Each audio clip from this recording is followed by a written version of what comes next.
Livestock business is purely not a government business. It is purely private sector business. Government has no cows. Government has no headsmen, so to say, who carry cows around. So why is this government so bent on doing things that keeps dividing us as a people? I keep asking myself, is it that people who are advising Mr. President are bereft of ideas, or they're just doing things for their own selfish desires? Who are the owners of these cows? Let's start from there. How many of these headsmen who move around with these cows own these cows?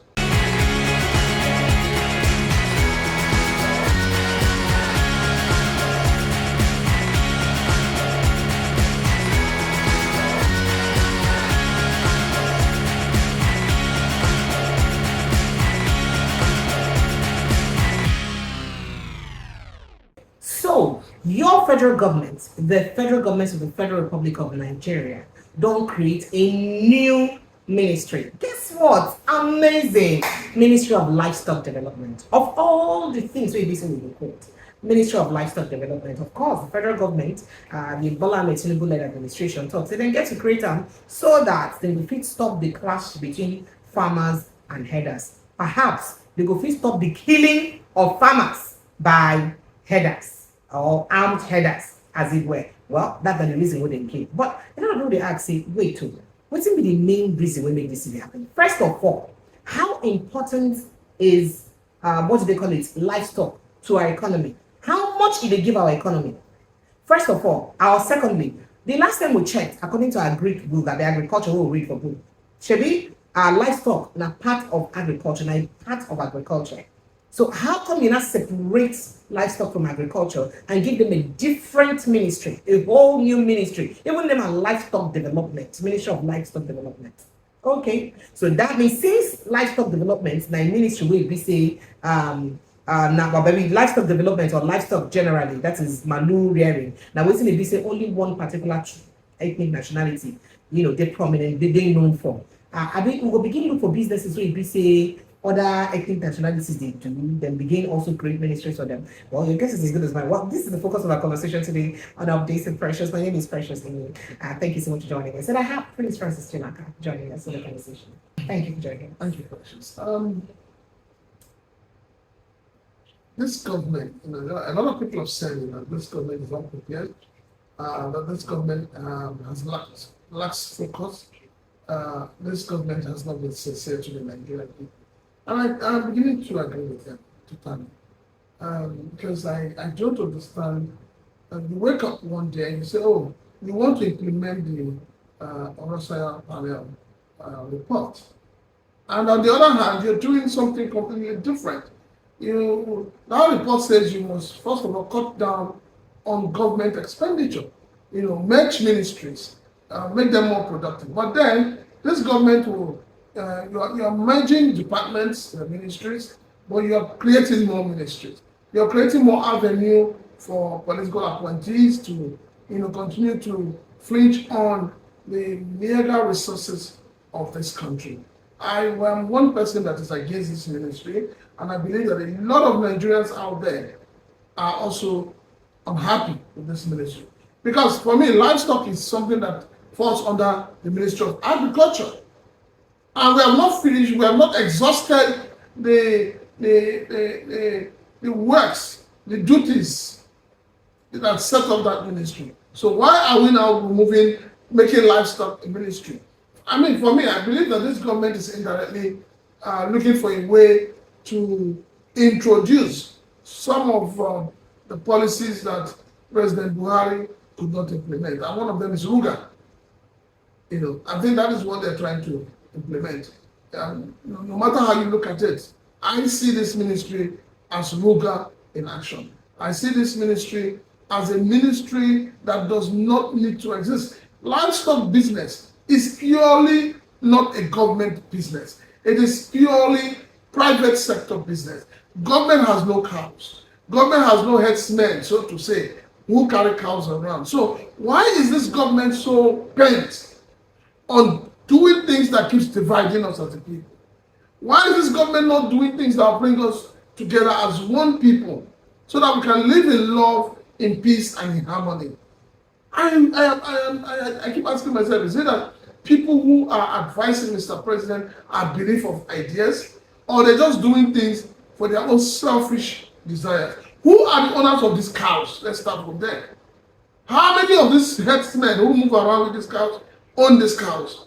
These cows are owned by big, rich politicians and individuals in this country.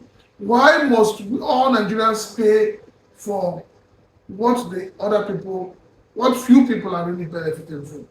So as far as I'm concerned, this ministry should not. I don't even think that the National Assembly should support this ministry. Well, it is me saying it, but we know that the Senate President Akpabio has told us right from the day of inauguration of the 10th Assembly that whatever this president brings to their table, that they will approve it. But I'll tell you, this ministry is going to divide this country more than bringing this country together. So one of the things that was captured in this ministry, I say they look at how they use bring back and sustain the grazing reserves through the games. And people when they talk say, wait, on 21st century, other countries they will rare cow. Not be saying only us we chop money, people they will chop real big. But you don't go to other countries, even here in Africa, and see cows roaming up and down and destroying people's farms. As one of a northerner would say that perhaps the destruction of farms is a revolt that their grazing reserves were taking away, grazing routes were taking away from them. So, do you see the establishment of this grazing, this livestock development ministry, and of course bringing back the grazing reserves and routes as a way of truly calming down the situation? Because it could still destroy farms, if possible. Let me take you down memory lane. I went to secondary school in Osborne Government College, and as at the time I was in that school, we had what they are calling grazing route, isn't it? Eddie?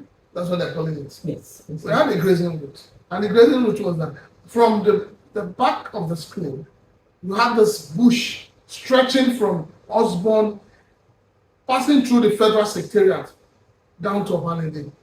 So we didn't bother taking transport.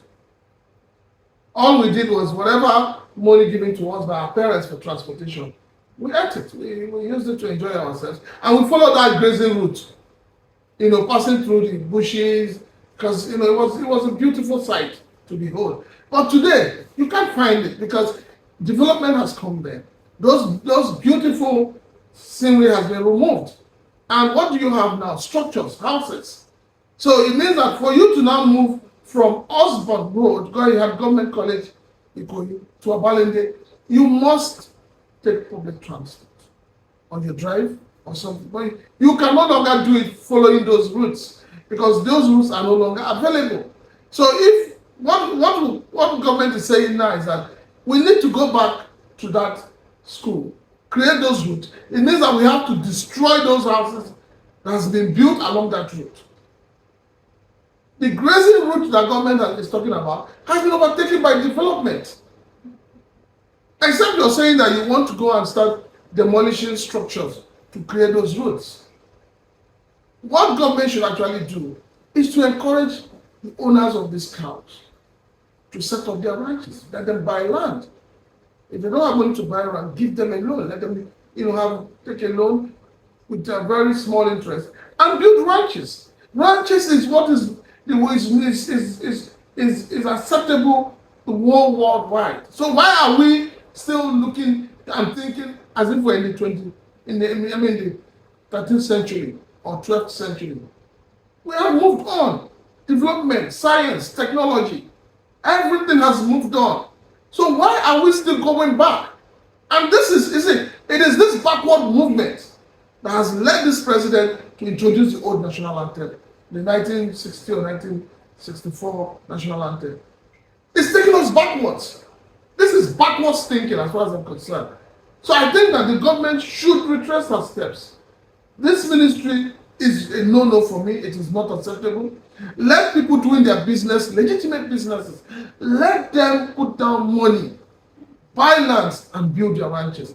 Because when you finish with these people that are dealing with cows, the people selling spare parts will come and tell you now, that they also need a ministry for spare parts. And it's going to happen. So see the kind of challenge people from Benue State don't experience because of this money, for instance. Their farms, communities don't get destroyed year in, year out, till they get this kind of problem. And as they don't create Ministry of Livestock Development, Abi, people when they farm yam, for instance, they can't ask for Ministry of Yam Harvesters or Yam Farmers or stuff like that. Is it going to in any way take off the pain of these people in any way? It's not going to take off any pain because. And does it stop the fact that it's a private business, just like you said?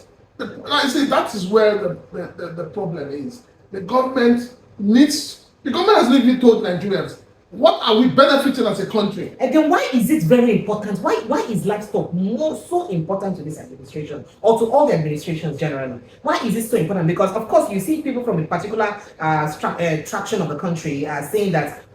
Of course, you see people from a particular part of the country hailing this as a laudable development, is a good one. But if you ask them why exactly it is laudable, they may not be able to answer to you exactly why it's laudable. You see the thing and is, what is different between cattle rearing and other farmers? No, you see, the thing is this. The political class is, Nigerian political class, they're the most clueless and the most wicked. The political class will never do anything to add value to the lives of ordinary Nigerians.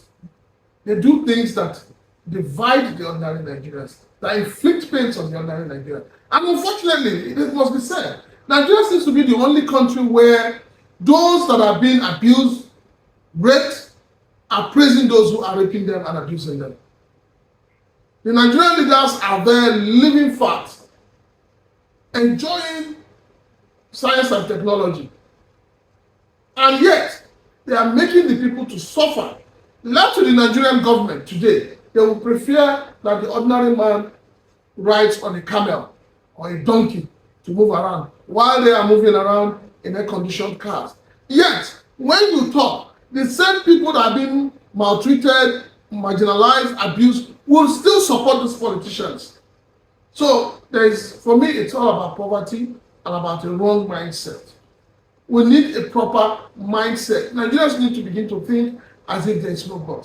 Nigerians need to begin to realize that the world is leaving us behind. The world is leaving us behind. I do not know where our leaders are taking us to. Our leaders are busy bastardizing our educational system just because of their greed and selfishness. In a world where science tech is taking over, you are still talking about cows grazing field. You are still talking about a business entity that is promoted by individuals. Government is creating an enable environment for people to be able to move cows on the streets, on the roads, and everything. But government is failing to create an enabling environment for businesses to thrive, to create employment for the teeming youths that are out there looking for employment. So as far as I'm concerned, this is not a welcome development. This is just chasing shadows.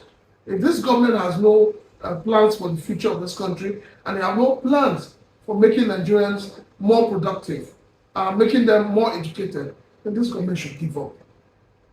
All right. You don't hear him. He said this government should give up. They don't have plans to make your life better, to improve on our life in every way. You want me to give up? Well, drop your thoughts, your reactions under the comment section. Thank you so much. Francis, or something. I appreciate it. Thank you.